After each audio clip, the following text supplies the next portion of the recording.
It's literally Z. Peace, everyone, and welcome back to another episode of Literally Z. I'm your host, Z, literally. And today I will be celebrating, as Jessie Woo says, this is Black Women's History Month, okay? And we're still in it.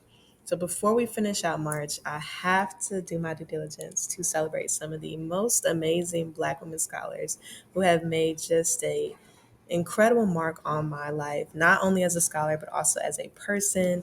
They have poured into me personally, directly, in, short spurts, but also more large and grandiose ways, which I'll get into in this podcast episode as well. I have 10 women, so this is not an exhaustive list in any shape, form, or fashion. Even stopping at 10, I was like, ooh, but this person, ooh, but that person. But I was trying to keep it, a little brief, a little short, because it is a busy week for me. I'm getting ready for a few conferences, and so I have a whole lot of task lists just kind of brewing up in my agenda. But I still want to make sure I take the time to celebrate these Black women. So come along with me, learn a little bit about them. I'm gonna make sure and do my, best effort to not miss a beat and to include all the words in their beautifully crafted bios. So I will be reading the bios, but I'll also give you some insights about why I like them as a scholar, especially if I know them personally or have some other personal connection with them. So enjoy, sit back, relax, and enjoy. Okay, so we're going to be starting with none other than Bell Hooks. Now, I'm pretty sure I mentioned her in another podcast because I must already have, because I really do love bell hooks down. And why do I love bell hooks? So I'm also going to be making sure to include pictures of them. So I'll put her on the side of me right there. But Hooks has this quote, and it goes a little something like this. She said, "I grew up in the hills of Kentucky, and I wanted these students to see you can be a cosmopolitan person of the world, but still be connected positively to your home roots." So again, she grew up in the hills of Kentucky, but she wanted these students to see that you can be a cosmopolitan woman or person of the world, but you can be a cosmopolitan woman, all right, but still be connected positively to your home roots. Bell Hooks was born in the racial apartheid of Hopkinsville, Kentucky in 1952, and she suffered an immature death in 2021. Still, in calling it a racial apartheid, Bell Hooks was drawn home to Kentucky in 2004, where she took on a faculty position at Berea College. This is after having faculty positions at Stanford, Yale, the City College of New York, as well as other national and international residencies. She came home to Berea College in Berea, Kentucky. Berea is a no tuition institution with a firm anti-racist history. And it also became the home of her Bell Hooks Institute in 2015. Later in 2018, the Carnegie Center inducted Hooks into the Kentucky Writers Hall of Fame. And I mentioned so much of her connection to Kentucky because that is my home state. So I emphasize that. And her hopes for students in Kentucky really mirror my hopes for Kentucky as well. So many Black Kentuckians that I know, but also, those who I just be seeing on the internet streets, long to leave and never look back. And while I wanted to experience life and study outside of the state for sure, I left as soon as undergrad hit. I still am slowly drawing back closer to home. Despite the truth in her description of Kentucky as a racial apartheid, Black folks have been instrumental in building that state, and our history is rich and ever growing. While the list of her scholarly contributions is mad long, so I can't even get into all of it, the piece that I highlighted here was Teaching to Transgress. We'll also be seeing a little bit about her piece, All About Love, because other folks have written a new book about it, so it'll come up, like that book. If you're like, what about? I know it's going to come up, but I'm talking about one of my favorites right here, all right, is Teaching to Transgress. So that was Bell Hooks.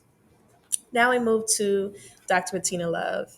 And I, will include her picture as well, but this is special because I made this card and I had her sign a copy. So, yeah, I made this card. Thank you very much. And it has this quotation on the card, but I also read it for your hearing pleasure, which is that education can't save us. We have to save education. Right on, my sister. Thank you, Dr. Love. And in her own words, the aim of Dr. Love's scholarship is twofold. First, to advance how the field of education understands and critiques school reform and the systemic and structural racism of public education within the U.S. Oof. Two, to advocate for the abolitionist approaches that are just necessary to the field, but to, again, advocate for abolitionist approaches in the field of education that seek new possibilities for eliminating educational harm. I was first introduced to Dr. Love from her book, We Want to Do More Than Survive, which I'll also include here.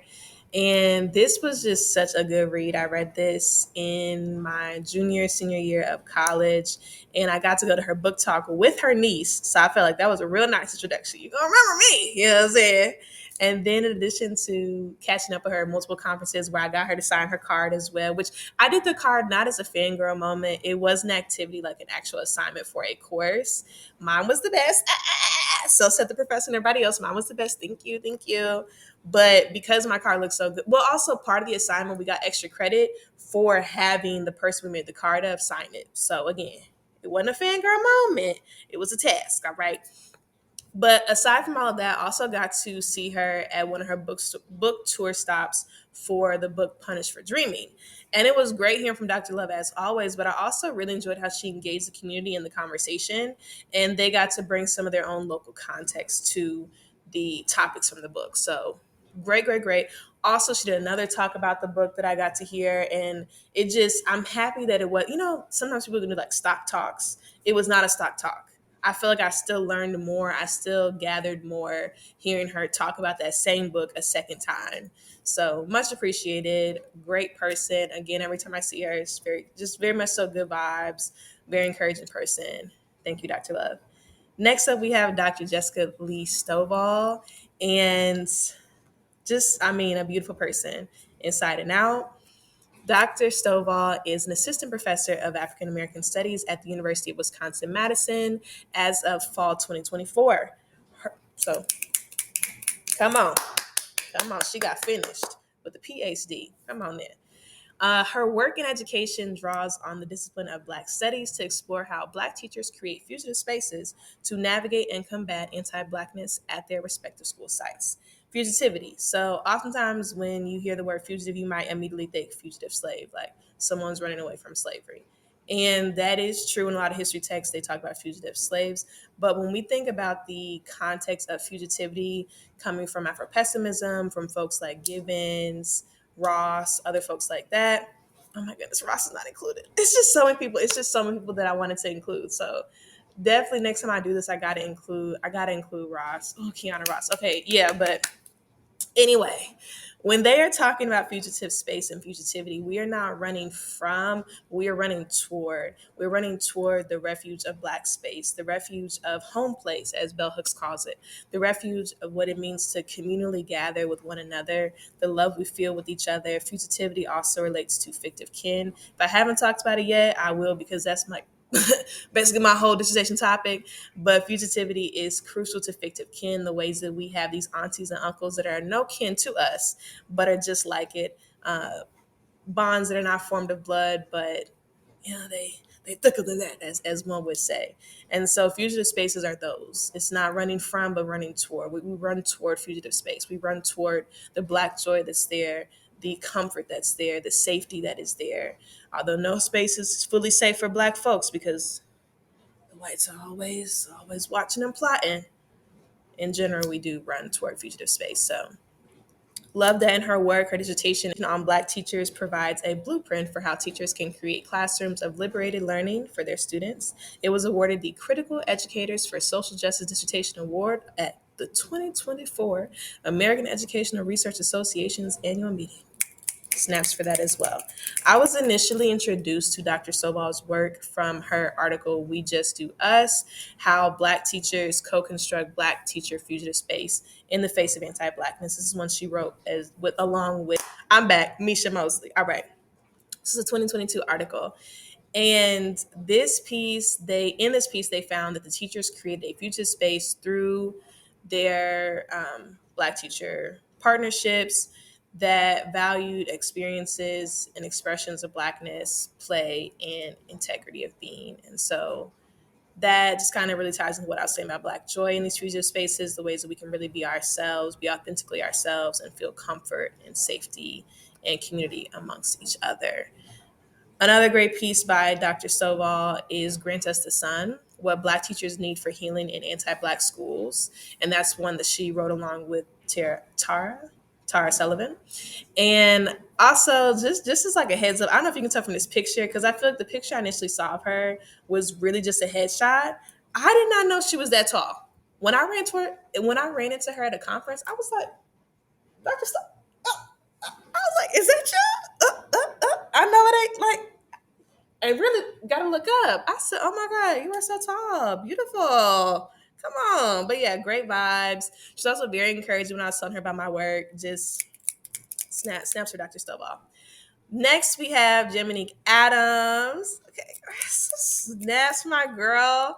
So she is a fellow Gates Millennium Scholar and a current doctoral candidate. Don't play with her at UGA. She is, this is in her own words, come on. She is a creative, interdisciplinary, qualitative researcher, teacher, educator, and community oriented healer, and is who integrates a deep examination of the relationship between care, work, labor, healing, and wellness for women.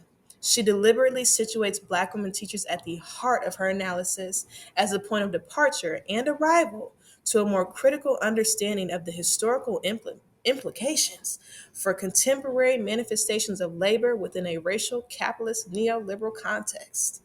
Hit him with the words. She draws on a variety of perspectives from various disciplines and fields of study, including Black studies, Black educational history, teacher education, women, gender, and sexuality studies, and more to enhance students' learning. But even more importantly, she prioritized the voices and knowledge of everyday, round the way Black women to articulate their lived experiences under captivity and their alternative modes of healing and wellness that refuse Eurocentric ways of being, knowing, doing, and seeing. And she doesn't stop there. The bio does not end there. Her work is deeply informed by her own experience as a former foster child raised in the city of Detroit and immensely cared for and guided by Black women educators. And honey, does she live up to every last word of that bio and then some? All right. I first saw Jaminque, I will introduce to her because we were at a roundtable together. So we were both presenting our work. She was reading these narratives from her school observations, and I truly felt transported. I was in the school with her. I was seeing it with her. I was feeling it with her. I was smelling it with her. I was literally in the space because her narratives were so rich, so dynamic, so just everything. It was everything. And then we came to find out that we actually have a scholar homie in common. Okay, shout out to him. So I got a little bit more into like reading her scholarship and getting to know her as a scholar. Beautiful work. You can check out some of hers. I have an article here. They're already punished enough. Fugitivity and abolitionist lessons from Black women alternative school teachers. And she's also featured in I Said It Was Gonna Come Up, the book All About Love from Bell Hooks. I Said It Was Gonna Come Up. All right. There's a new book, and it's called All About Black Girl Love and Education, Bell Hooks and Pedagogies of Love. And this is from Autumn A. Griffin and Dr. Yolanda Sealey-Ruiz. Now, I'm about to hit on Dr. Sealey-Ruiz in just a second, okay? But just staying with Jaminque, like for one more second, please check out her work. She's a phenomenal person, phenomenal, doing phenomenal things. So just before I pause too much and move on to this book. Now, for Dr. Yolanda Sealey-Ruiz, I'm gonna start with her bio, like I did other people. I'm gonna start with her bio, and then I'm gonna get into my piece. Okay. All right. This is all caps. Educator, poet, activist, interrupter. And I didn't read it wrong. It does not say interpreter. It says interrupter. Come on. All right. She is a professor of English education at Teachers College, Columbia University.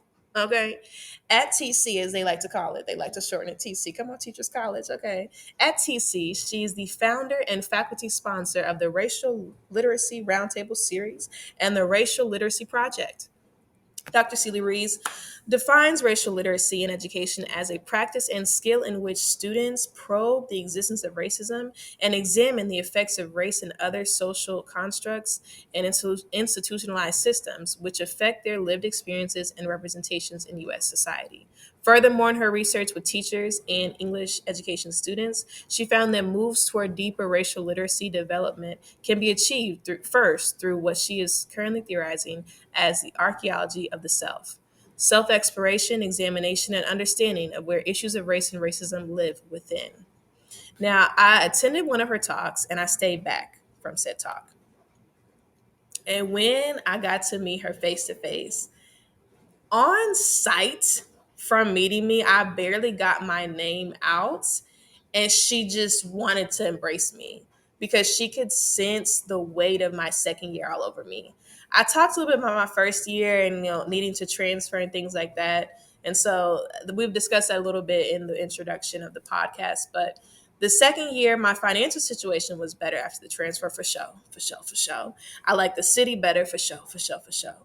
But I just felt like I wasn't getting as much out of my classes. It was like a trade off where I knew that the class, like the content, the instructors in the cohort that I had my first year, it was a bit more of an even exchange. And then coming into the second year, and also keep in mind, I'm being placed.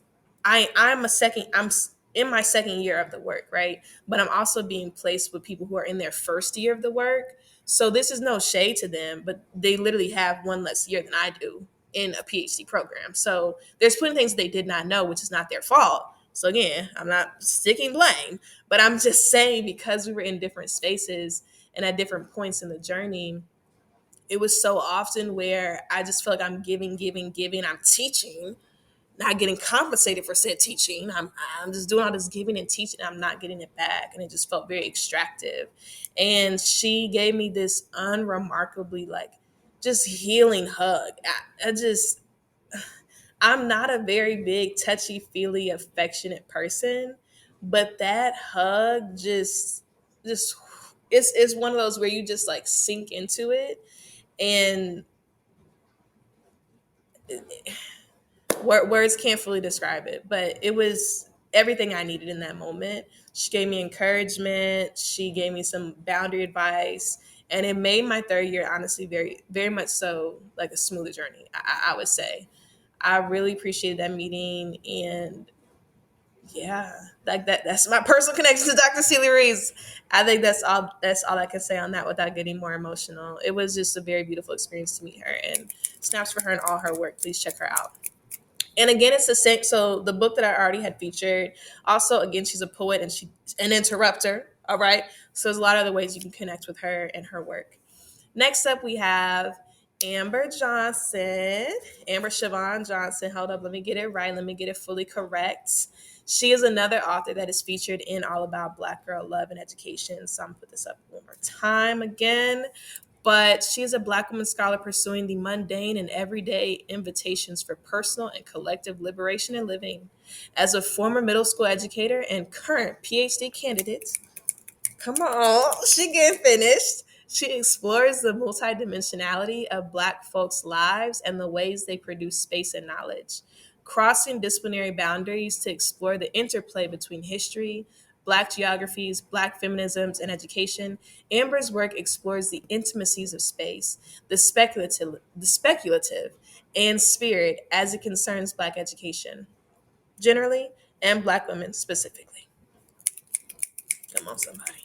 As such, her aim is to produce work for Black folks who hold truths about their lives and their worlds in the bellies of their being, but whose souls forge for language in the dark places.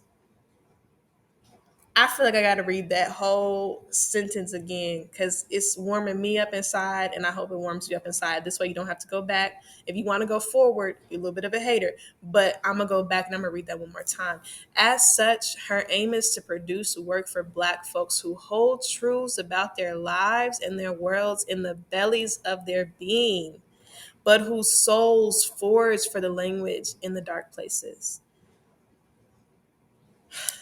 So, wow. And I collected their bios without fully reading them before doing the podcast because I wanted to be able to give you all live reactions.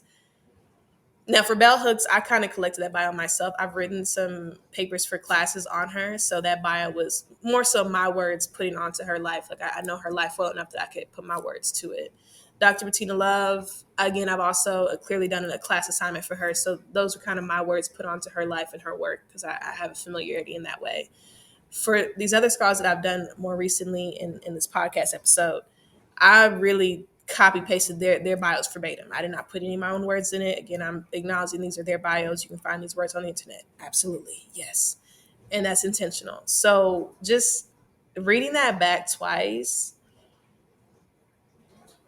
and in the dark places, that is really so much. And this is why I was going to get to it anyway. I don't want to interrupt her bio to say it, but I feel like I have to right now, just real quick. That's also why I really appreciate Amber, her presence, support, encouragement in my life as a scholar and a person, but also just her, again, her presence all on her own. Such an example and such a beautifully stated, I mean, it just breathtaking because that is what I feel that I want to do as a scholar as well. In my dissertation, I'm consistently and just persistently trying to emphasize that it is a collective and collaborative effort. I will use the pronoun we. I'm not going to use the pronoun I. I know it's my dissertation. I know I need it to finish my PhD. These are things I'm aware of, but it's not about me, and it's also not fully for me. I want it to be for and by the people that are the featured subjects of it, for lack of better terms. That's why I refer to them as partners in the work. I don't want to refer to them as participants, because oftentimes when you have participants and subjects, we're poking and prodding at y'all, we're pulling from you. And what do you get back? Like sometimes with these studies, I mean, you might get a nice little gift card. You might not get a nice little check. You know what I'm saying? Well, we can't really write y'all checks. We can give you gift cards when you do our research, okay? But I want you to get something back for your well-being, for your soul, for like just support networks. In my case, with fictive kinship, I'm looking at support networks. So I want to give to people in that way.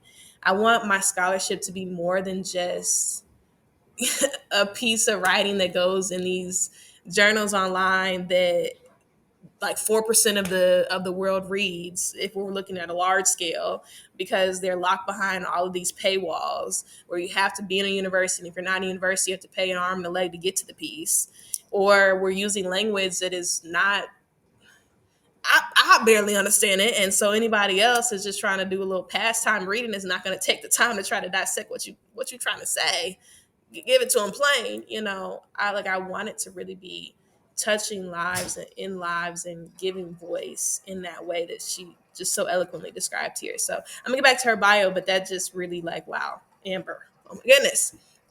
Currently, Amber is working on her dissertation, which explores intergenerational Black knowledge, reproduction, in parentheses, come on, reproduction, sorted by Gullah Geechee women in the South Carolina Lowcountry, in its interplay with the introduction of formalized education for formerly enslaved Black folks immediately following the Port Royal experiment during the Civil War. Also, as far as Amber's scholarship goes, her 2023 presentation, and it was called Toward Pedagogies of Feeling, Black Women Educators and Embodied Worlding.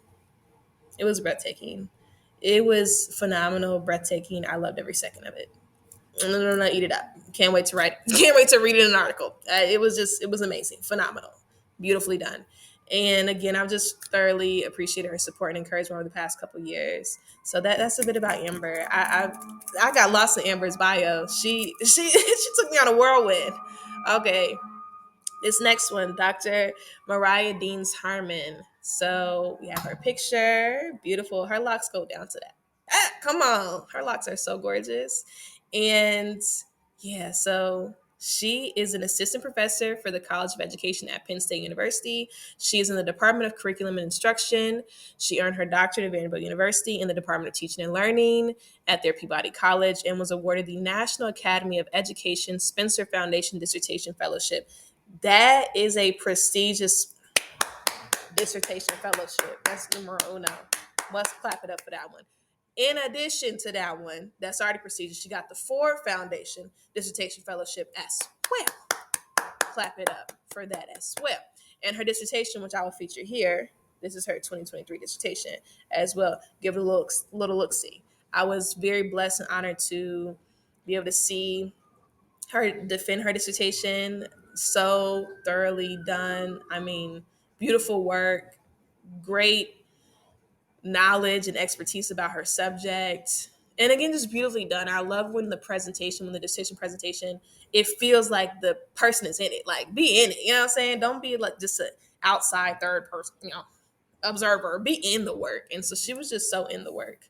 Her research examines how teacher education programs can better center the developmental needs of minoritized teachers. Specifically, she focuses on supporting Black women pre-service teachers as they prepare to enter their classrooms. In her research, she contends with two essential dilemmas for these Black women pre-service teachers, along with other minoritized teachers in U.S. schools. Number one, how do you become an agent of power in a system that has historically done harm to people like you? What? How do you become an agent of power in a system that has historically done harm to people like you? Woo, I could do a whole podcast on that question. And this is why I think I maybe talked a little bit about my teaching experience so far. If I haven't, I will. But sometimes we have minoritized teachers, so, Black, brown teachers who perpetuate violence against Black and brown students within the same structures of white supremacy culture that a white teacher would.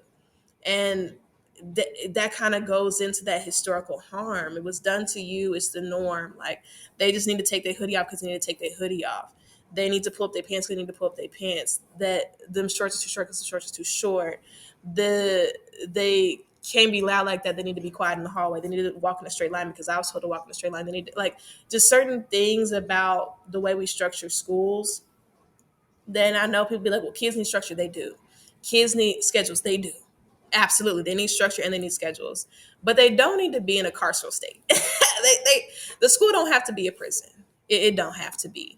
But oftentimes we do mimic prison. And so I don't know how much I can get into it because my comprehensive exam, which allowed me to finish my coursework, yeah, I'm done with coursework. I wrote a paper comparing the education system schools to the carceral system, incarceration prisons, and showed how the days are modeled in similar ways, like schedules are modeled even in similar ways, disciplinary actions are modeled in similar ways. They mirror each other. So I don't know if I can. I have to talk about talk to the universe about how I could pull that up out of there because I didn't reveal the question, but I'm saying what I did. What I did was compare those two things together. It's what I did, and hopefully I can bring that information to y'all as well. But that question is such a powerful question. She also asked, "How do you become a disruptor in a system that has benefited you?" And that's the other edge of the wow. Oh my God, that's the other side of the coin. That's the other edge of the sword because if you are someone, especially high achieving Black folks who benefit, like you learn the game of the system and you benefited from the game of the system. So you're then, of course, trying to teach people the school, the skills and the tools that you had to game the system. You want them to have those same skills, but you must disrupt the system. The system is the problem. You weren't the problem. You didn't have to take on all this extra burden to fit into that system. That system was never built for you. Actually, was built against us. Woo! That was a word in that question. Come on, bios. These bios are killing it. Oh, the bios are killing. Okay. Her work expands current scholarship, outlining Black women pre-service teachers' vast experiential knowledge by focusing on developing such knowledge into pedagogical competence. She uses social design methodologies to create teacher education counter spaces for minoritized teachers, as well or as they explore different aspects of becoming critically conscious educators, reflecting on their personal histories and hopes for their future classrooms. Now that's the bioofficial stuff. Now I must also dote on Dr. Harmon. I met Dr. Harmon when I was in before my first year. Oh my goodness. I'm gonna get emotional. Oh my goodness. I met her when I was still like looking and applying for schools. Wow. I need a moment. Hold on. Deep breath in and out. I obviously I know when I met her, right? But I didn't know, if that makes sense at the same time. I knew, but I didn't know. I know I met her before I started my PhD journey, but it's just hitting now saying it out loud. Yeah, it's just hitting now saying it out loud. So I met Dr. Harmon when I was still kind of, I would say I was still shopping around a little bit, and I wanted to get, the perspective of a Black woman in a program, obviously, because why would you not want to get a Black woman's perspective as a Black woman entering those spaces? So you want to know how they're experiencing it so I can better gauge how I'm going to experience it. And from meeting her then starting my program, every step of the way, she's just been and I know I've said for everybody, it's so supportive, so encouraging, but it's true. Like, Black women loving on Black women is one of the most beautiful things in the world. It's nothing better. Black women loving on other Black women, the way that we can love on each other, the way that we can come together, heal each other, feel joy together, comfort, safety, love. Again, all about love. Come on, that book. Like, it just it's such a beautiful thing. And so yeah, um, I'm just thinking about sometimes where being being with Mariah, doing things with her, chatting with her, catching up with her, seeing her, having a hug from her, different things like that, just really picked me up. Yeah, without getting like into too many personal details and starting myself to crying, I think I'm gonna have to leave it there. But Mariah, I have so much love and appreciation for you as a person, first and foremost, and also as a scholar as well. So just thank you for that bio. Thank you for being you. Thank you for loving on me and seeing me, and just thank you. Thank you. Okay. Woo, all right. We have another Amber, Dr. Amber Neal-Stanley, and she is an assistant professor of curriculum studies in the Department of Curriculum and Instruction at Purdue University. Her research agenda converges at the intersection of Black education studies, critical qualitative inquiry, and faith as a vehicle for educational transformation. Her research, teaching, and service are informed by her lived experience as a Detroit public school student, as well as professional experiences as a social worker and public elementary school teacher. Dr. Neal-Stanley is committed to preparing diverse students to address structural inequity, parentheses again, remember Black radical traditions, and employ humanizing pedagogical and research approaches. An award-winning educator and scholar, Dr. Neal-Stanley was awarded the 2023-2024 Purdue University College of Education Outstanding Faculty Teaching Award. She was also selected as a 2024-2025 Research Fellow through the Crossroads Project at the Center for Culture, Society, and Religion at Princeton University. Okay. I was introduced to Dr. Neal-Stanley through her work on Hush Harbors, and I reached out to her because of that work. I thought it connected well to my dissertation, and these are spaces of, again, refuge and fugitivity for Black women teachers. And I just had a whole spiel right about Black women loving on Black women. So that's, to boil it down to a very small nutshell, that is what we see in Hush Harbors. And these are also fugitive spaces in the sense that they are hidden away. And that's how we protect ourselves, honestly, when we're in these spaces of Black joy, is to hide them away from the otherwise harmful white gaze. Okay. Now, I reached out to her because of that, and she was so immediately supportive. Like, when I say I had given her a little 1-2 spiel, I think in message form, and she gave me her number. Off top, I'm like, oh, okay, okay, thank you. And so we get on the phone. I'm literally in the gym. I remember this moment very vividly. I'm in the gym. She either texts me she's available or something to where I'm like, oh, I gotta go take this. Like, I'm in the gym. Gym can wait. I take the call, and just so warm. And honestly, I literally told her this. I said, when I read your work, I could hear and feel your voice. And that's exactly the type of scholar I want to be. That's exactly the type of writing I want to do. And I just had to connect with you. Like, I heard your voice. I heard and felt your voice in your work. I got to connect with you. And she was just as warm and caring in her true voice on the phone as she seemed from her writing. So just, again, beautiful person, great scholar. This is a picture of a piece here. This is the Hush Harbor piece that I was talking about. But yeah, that's Dr. Neal-Stanley. Snaps for her. Thank you. All right, next we have Dr. Lynette Mawhinney. She is an accomplished educator and professor of urban education at Rutgers University, Newark. In addition to her extensive teaching experience and accolades, such as a Fulbright Core Scholar Award, not throw it in there, as a Fulbright, come on, Fulbright Core Scholar Award, and an American Educational Research Association's Division K Award. And Division K is for teaching as well. So the whole conference is teaching, but Division K, don't give me the line. I think it's maybe teacher education. I think it's teacher education. Don't give me the line though, but I think it's teacher education. Okay. She is also a prolific author. Dr. Mawhinney's scholarship or scholarly research focuses on recruiting and retaining teachers of color, diversity, equity, and inclusion in K through 12 urban schools. Love to still hear that on a bio. Love to still see it on a website, honestly. Love to still see it on a website. Jesus. Love to still see it on the website. She also is an award-winning children's book author and contributes to diversifying curriculum. So my initial excitement about Dr. Mawhinney absolutely came from the children's book. Absolutely. As I was looking through for the American Educational Research Association, their annual conference, I try to go through and see, who's presenting on what, who's doing what, with who, about what, about whom, like I try to go through there and see.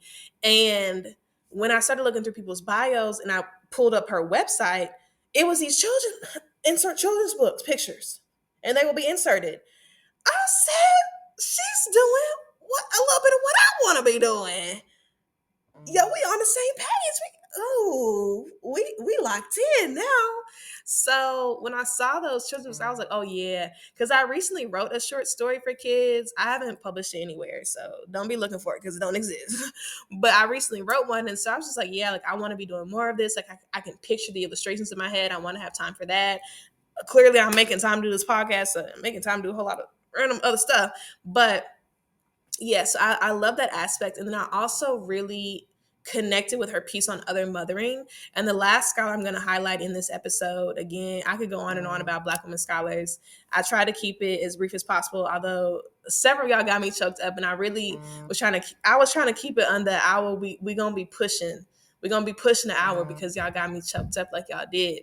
But that's okay because I have much love and adoration for y'all. But anyway, I loved her piece on other mothering, and the last scholar has some similar sentiments about this as well, and I'll get into that a bit when I highlight them. But it's often so praised in the literature for what it gives to Black students, and I will never diminish that. Absolutely not. But we very rarely discuss the toll that this emotional labor and care can take on the other mother herself. You easily get so wrapped up in caring for your students that your own well-being and health just slips through the cracks. And when we're already experiencing, especially the convergence of these gendered racial stereotypes and biases and discrimination that again are recorded on record from studies. I believe this one study that I'd be citing, it's from Fanny and why is it so hard for me to find? Oh, here we go. Ugh. Paywall, paywall, paywall, paywall, paywall. Oh my goodness. Can I look up scholarship, please? This is what we talking about. This is what we talking about. This is the problem. This is the problem with y'all now. This is the problem. Why am I getting stuck behind paywalls?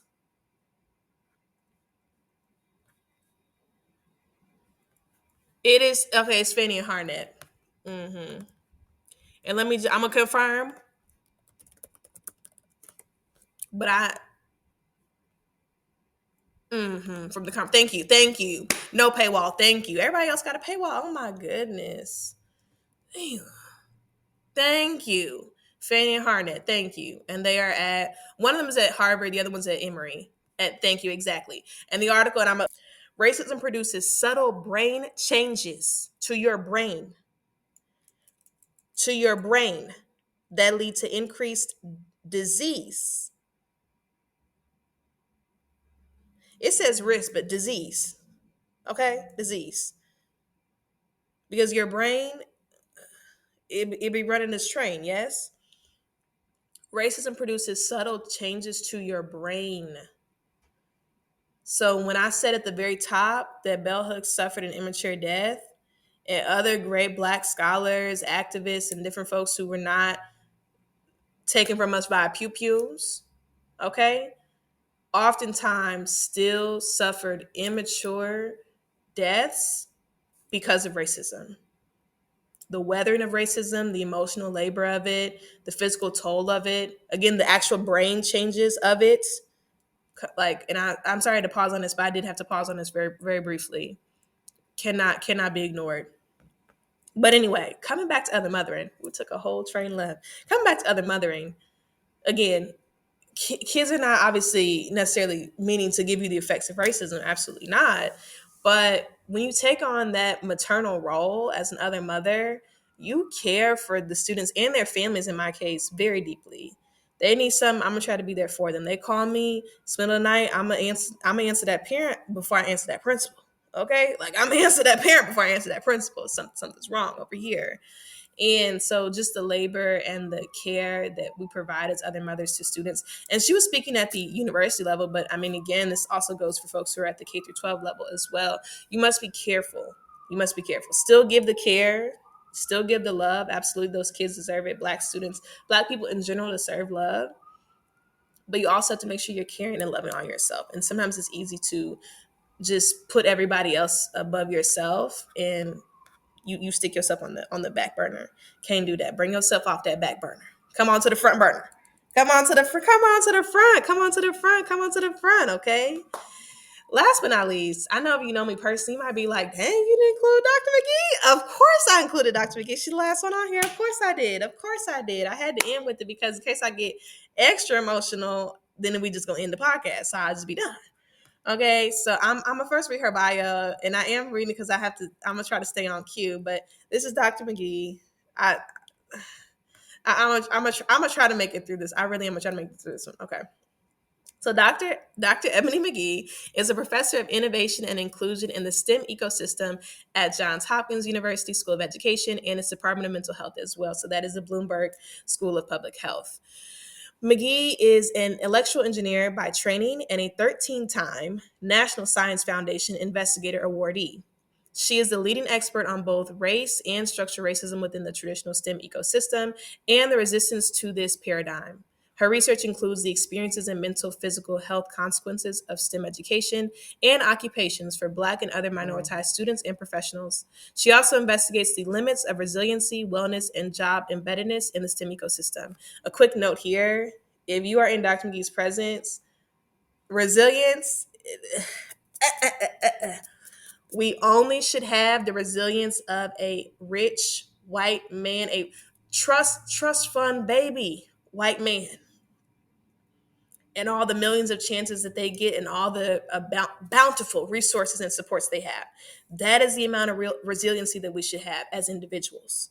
That's the limit of our individual resiliency, is what they got to do, how they pull themselves up.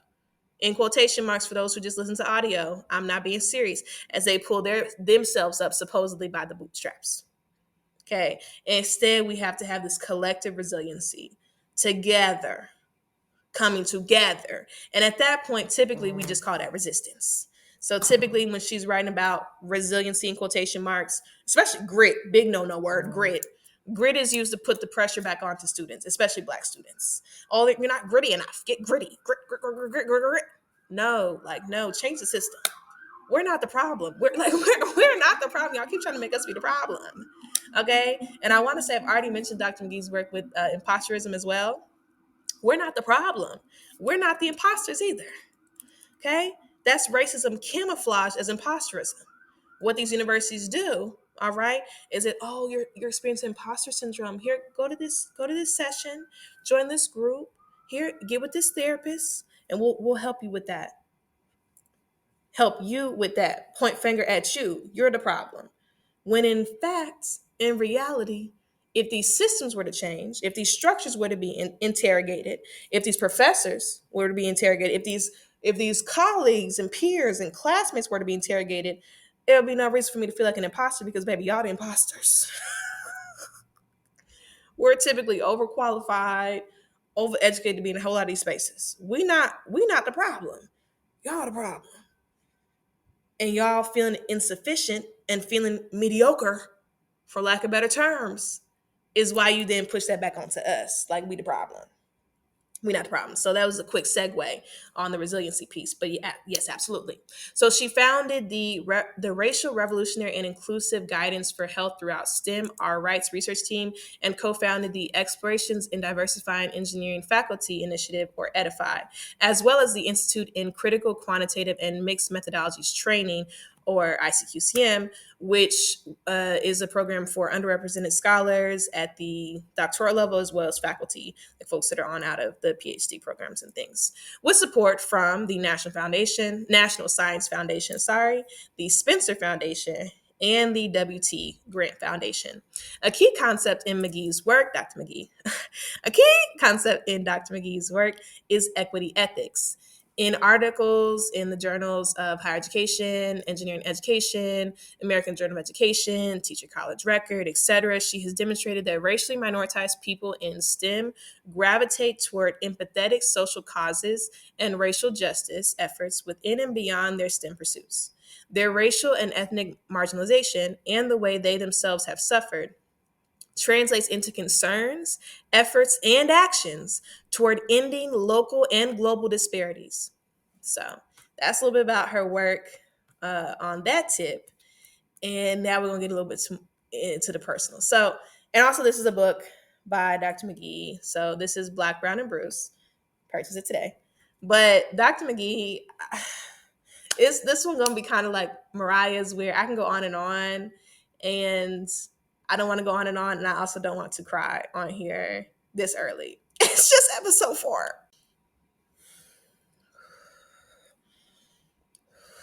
Doing our breathing exercises. Okay. Dr. McGee, I first met her in an intro class, and I just felt seen.